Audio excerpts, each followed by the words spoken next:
ఓం శాంతి.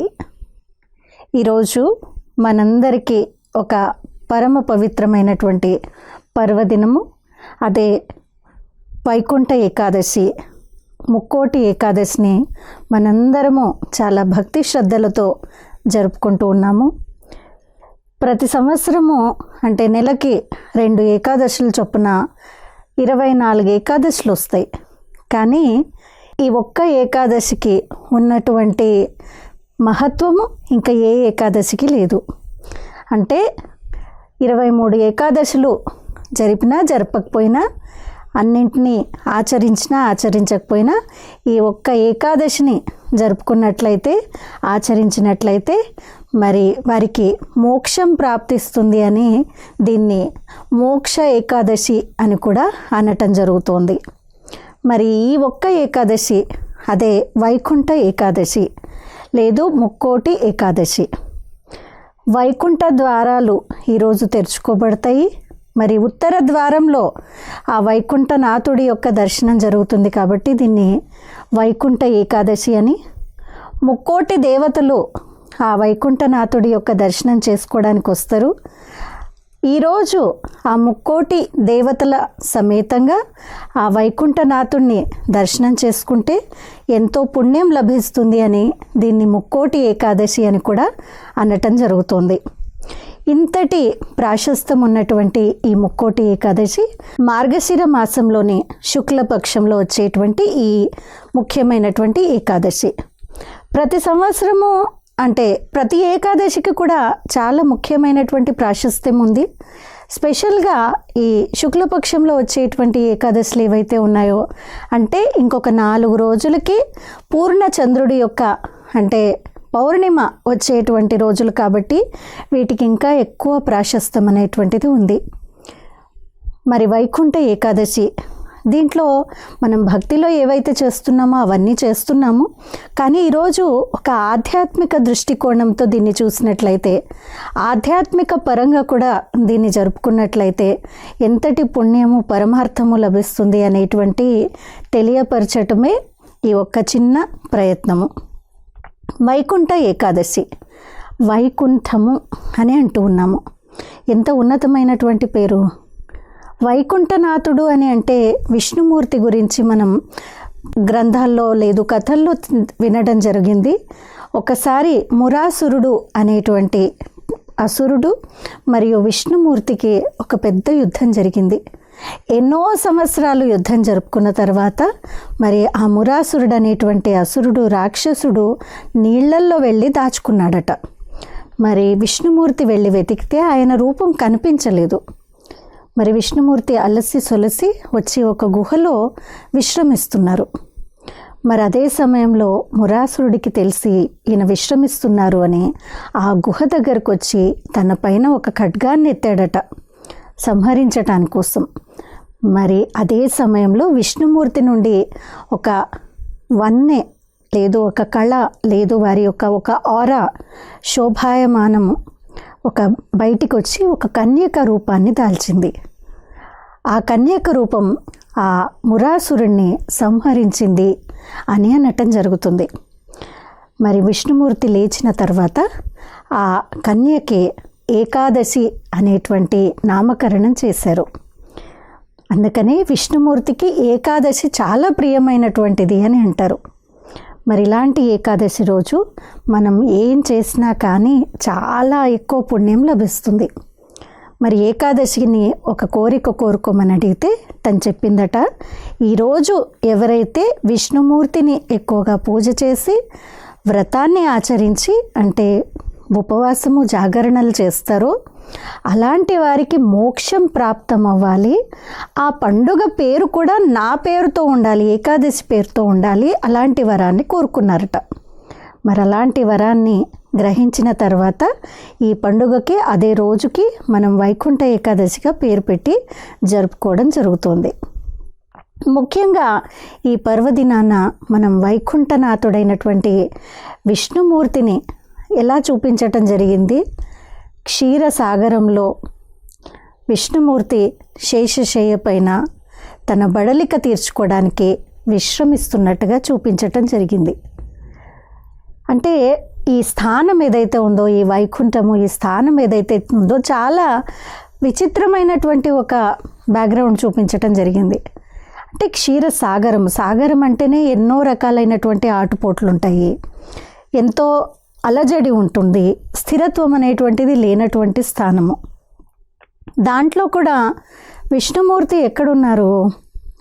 5 పడగల నాగుపాము పైన శేషశయ్యగా చేసుకుని, ఆ శేషనాగుడిని తన శయ్యగా పరుపులాగా చేసుకుని దానిపైన చాలా ఆనందంగా సుఖంగా విశ్రమిస్తున్నట్టు చూపించటం జరిగింది. మరి వాస్తవంగా చూసినట్లయితే ఎవరైనా అలా పడుకోగలుగుతారా? అవుతుందా? ఈ ప్రపంచం ఏదైతే ఉందో ఈరోజు సాగరం లాగానే ఉంది. సాగరంలో ఎలా అయితే ఆటుపోట్లు పైకి కిందికి అవుతూ ఉంటాయి, ఏ విషయం యొక్క స్థిరత్వం అనేటువంటిది లేదు, అలజడులు, దుఃఖాలు, కష్టాలు అన్నీ ఉంటాయో అవి నలువైపులా ఉంటాయి. దాంట్లో కూడా నాగుపాము పైన పడుకోవడము అంటే శేషశయ్య, ఆ 5 పడుగుల నాగుపాము తనకి ఒక ఛత్రిలాగా ఉంటూ మహావిష్ణువు దాని కింద చాలా సేద తీర్చుకుంటూ చాలా ఆనందంగా విశ్రమిస్తున్నట్టు. మరి వాస్తవంగా చూసినట్లయితే పాము అని అంటే వికారాలు, విషయ వికారాలు, 5 విషయ వికారాలు ఈరోజు మానవుణ్ణి కామ, క్రోధ, లోభ, మోహ, అహంకారాలు అనేటువంటివి నలువైపులా పట్టి పీడిస్తున్నాయి, నలువైపులా కాటేస్తూ ఉన్నాయి. మరి కానీ విష్ణుమూర్తి అలాంటి క్షీరసాగరంలో, అంటే అన్స్టేబుల్గా ఉండేటువంటి ప్రపంచంలో, చాలా ఆటుపోట్లు ఉండేటువంటివి, చాలా రకాలైనటువంటి పరిస్థితులు నలువైపులా ఉండేటువంటి ప్రపంచంలో 5 వికారాలని వశం చేసుకున్న కారణంగా ఆయన చాలా స్థిరంగా, చాలా చక్కగా విశ్రాంతి పొందుతున్నారు అని చూపించటం జరిగింది. అంటే ఏ మానవుడైతే ఈ ప్రపంచంలో ఉంటూ కూడా అలజడుల మధ్యలో ఉంటూ 5 వికారాలని తన బానిసగా వశం చేసుకున్నట్లయితే ఆ మానవుడు చాలా సుఖిగా, ఆనందంగా విశ్రమించగలుగుతాడు అని చెప్పడానికి ఒక సింబాలిక్గా చూపించడం జరిగింది. మరి క్షీరసాగరము అని అన్నారు. వైకుంఠం అంటే క్షీరసాగరం. క్షీరసాగరము అని అంటే అక్కడ పాలు పంచదార 2 కలిసి ఉండేటువంటి ఒక తీయటి, అంటే మాధుర్యంగా ఉన్నటువంటి ప్రపంచము. ఎలాంటి గొడవలు, పోట్లాటలు, భేదాలు లేదు, ఎలాంటి ఒపీనియన్ క్లాషెస్ లేకుండా ఎల్లప్పుడూ ఐకమత్యంగా ఉన్నదానికి గుర్తుగా ఆ విధంగా క్షీరసాగరము అని అనటం జరిగింది. మరి ఇలాంటి క్షీరసాగరంలో ఉన్నటువంటి శ్రీ మహావిష్ణువుడు అలా తయారవ్వడం ఎలా అయ్యాడు అని అంటే, నిరాకార పరంపిత పరమాత్మ ఇచ్చినటువంటి శ్రీమతం ఆధారంగా ఎప్పుడైతే నడుస్తారో మానవుడే మాధవుడు, నరుడే నారాయణుడిగా అవుతారు. అంటే శ్రీమతం ఆధారంగా శ్రీమన్నారాయణుడిగా తయారయ్యారు. కాబట్టి మనం కూడా నిరాకార పరమాత్మ యొక్క ఏదైతే శ్రీమతం ఉందో దాన్ని పాటించినట్లయితే మనం కూడా శ్రీమన్నారాయణుడిగా తయారు కాగలుగుతాము. ఇదే ప్రపంచము విషయ వికారాలతో ఉంటే కూడా మనము వీటన్నిటి మధ్యలో, అలజడుల మధ్యలో ఉంటూ కూడా స్థిరంగా ఉండగలుగుతాము. ఇంకొకటి ఏకాదశి. ఏకాదశి అని అంటే 11వ రోజు. 11 అని అంటే 1 + 1 2 రాస్తాం అన్నమాట. 2 ఒక్కట్లు పెడితే అది ఏకాదశి. మరి అలాగే 10 తర్వాత 10 + 1 కూడా 11 అవుతుంది. సో దీనికి కూడా ఒక అర్థాన్ని చూడొచ్చు. ఎప్పుడైతే ఏ మానవుడైతే 10 వికారాలు అంటే 5 వికారాలు, 5 తన లోపల ఉన్నటువంటి ఇంద్రియాలన్నిటినీ వశం చేసుకుని ఉంటాడో, లేదు 5 తత్వాలను ఏవైతే వశం చేసుకుని అన్నిటిపైన అధికారిగా ఉంటాడో, అంటే 5 వికారాలు మరియు 5 ఇంద్రియాలని తన అధీనపరుచుకొని తన అధికారిగా ఉంటారో అప్పుడు వారు 10 వాటిపైన విజయం పొందటము. అది ఎప్పుడు సాధ్యమవుతుంది? ఒక్క పరమాత్ముడి స్మృతి ఉన్నప్పుడే అన్నింటిపైన విజయాన్ని ప్రాప్తించుకుందాము. కాబట్టి ఇలా 11. సో 11లో నేను ఒక ఆత్మను, బిందువును, పరంపిత పరమాత్మ నా తండ్రి కూడా బిందు స్వరూపుడు, జ్యోతిర్బిందువు అని గుర్తు తెచ్చుకోవడానికి 2 ఒక్కట్లు. నేను ఆత్మను, పరమాత్మ కూడా నా వల్లే ఒక జ్యోతిర్బిందు స్వరూప ఆత్మ.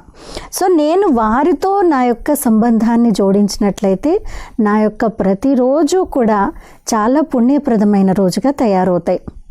అలాగే చూసినట్లయితే ఈ ఏకాదశి వ్రతం చేసుకునేటువంటి వారు ముఖ్యంగా కొన్ని విషయాలను బాగా పాటిస్తూ ఉంటారు.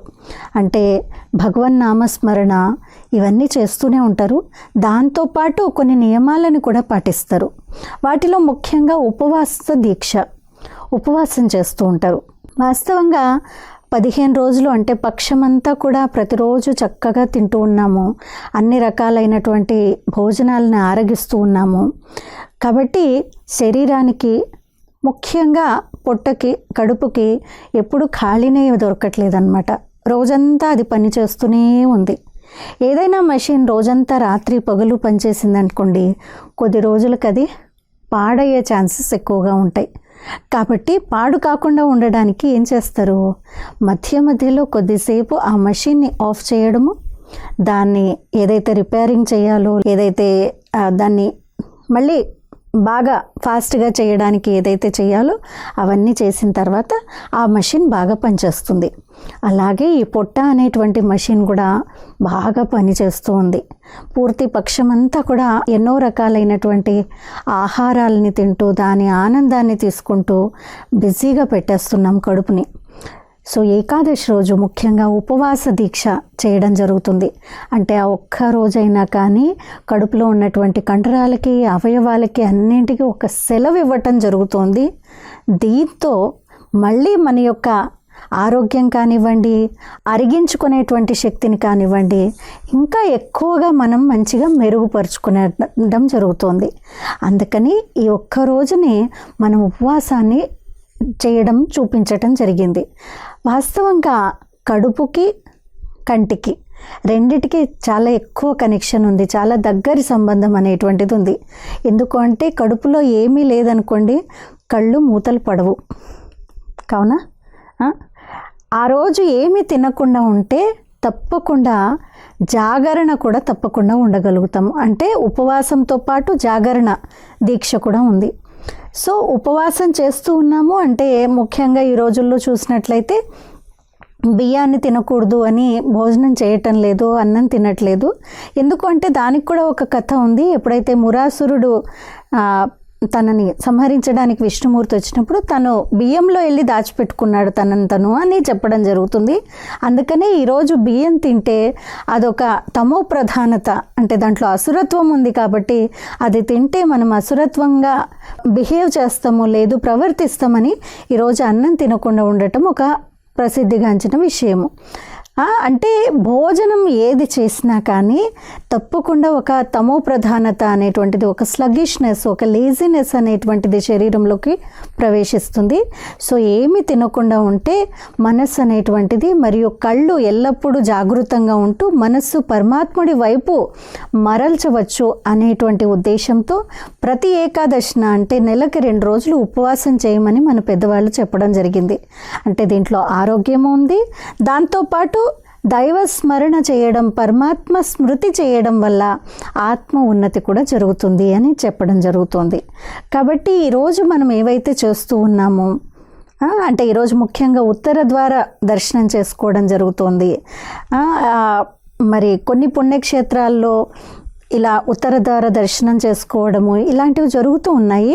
కానీ అన్ని చోట్ల జరగటం లేదు. ఎందుకు అంటే అలాంటి మందిరాలు కూడా ఉండాలి కాబట్టి, అంత పెద్ద ఎత్తున తయారు చేసిన మందిరాలు కూడా ఉండాలి కాబట్టి మన మనస్సులోనే మన పరమాత్ముడిని అలాంటి రూపాన్ని అలాంటి ఉత్తర ద్వార దర్శనం చేసుకున్నట్టు ఒక విజువలైజ్ చేసినా కానీ కొద్ది క్షణాలు మెడిటేషన్లో కూర్చొని మనం ఇలాంటి ఉత్తర ద్వార దర్శనం చేసుకున్నట్టు విజువలైజ్ చేసినా కానీ మనస్సుకి ఎంతో ఆహ్లాదం కలుగుతుంది. దాంతోపాటు పుణ్యము ప్రతిఫలము ఉంటుంది.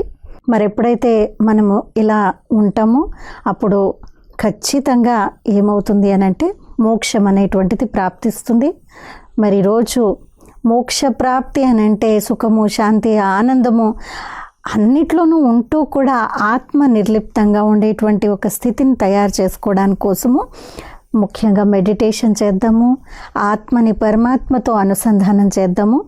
మరి ఇలాంటి ఏకాదశిని జరుపుకున్నట్లయితే తప్పకుండా పుణ్యము ప్రతిఫలం అనేటువంటిది ఉంటుంది. కేవలం ఒక రిచువలిస్టిక్గా చేసినట్లయితే దాని యొక్క ఫలం మాత్రమే లభిస్తుంది. కానీ ఇంకా ఎక్కువ ఫలాన్ని పొందటానికి కోసము అర్థసహితంగా అర్థవంతంగా ఈ ముక్కోటి ఏకాదశి లేదు వైకుంఠ ఏకాదశిని జరుపుకుందాము. దీంతో ఎన్నో ప్రాప్తులు, సుఖము, ఆనందము, ఒక సంతృప్తి అనేటువంటిది లభిస్తుంది. మరొకసారి ప్రేక్షకులందరికీ ఇలాంటి ముక్కోటి ఏకాదశి జరుపుకోవాలని, ఇక 4 రోజుల తర్వాత ఆత్మ ఎలా తయారవ్వాలి అని అంటే ఇలాంటి స్థితిని ప్రతిరోజు ప్రాక్టీస్ చేసినట్లయితే పూర్ణ చంద్రుడిలాగా, అంటే సర్వగుణ సంపన్నంగా ఆత్మ తయారయ్యేటువంటి స్థితిని తయారు చేసుకోవాలనేటువంటి శుభ ఆశతో మీ అందరికీ మరొకసారి ముక్కోటి ఏకాదశి యొక్క శుభాకాంక్షలు. వైకుంఠ ద్వారాలు పరమాత్మ తెరిచిపెట్టున్నారు. మరి అక్కడికి వెళ్ళేటువంటి తప్పనిసరి పురుషార్థాన్ని మనమందరము చేద్దాము.